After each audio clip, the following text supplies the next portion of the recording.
George Andrie scooped the ball off the slick ground and rumbled into the end zone.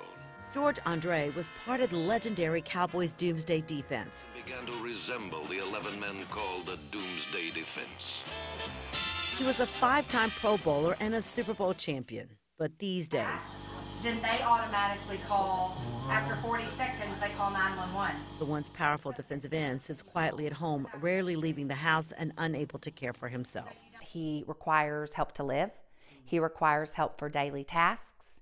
He has lost interest in hobbies, life. He's been depressed. His family says he's been this way for years and has been diagnosed with dementia by 4 different doctors who believe it's related to the head blows he received while playing with the Cowboys from 62 to 72. Andres was part of a lawsuit filed by thousands of retired players against the NFL, claiming the league knew that head blows could lead to chronic traumatic encephalopathy, or CTE, a degenerative brain disease. The NFL settled the suit for $765 million. I thought it was a victory when it was, done.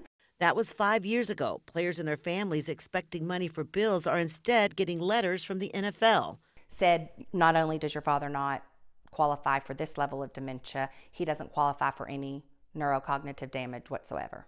Andre was eligible under the settlement for $158,000. His family says they need that to care for his medical needs. It's not greedy football players. It's a corporation who exposed their employees to something that would ultimately cause their death. The NFL has hired a company to process all the claims and is not directly involved in the processing. The league say the dementia claims are moving slower because they want to weed out fraudulent claims. But for Brooks and her once dynamic father, they fear the process and the pain will just leave them behind, wondering if they sacrifice their future well-being for the game. You can't enjoy time with your loved one that you have left because you're fighting a corporation, but it's the right thing to do.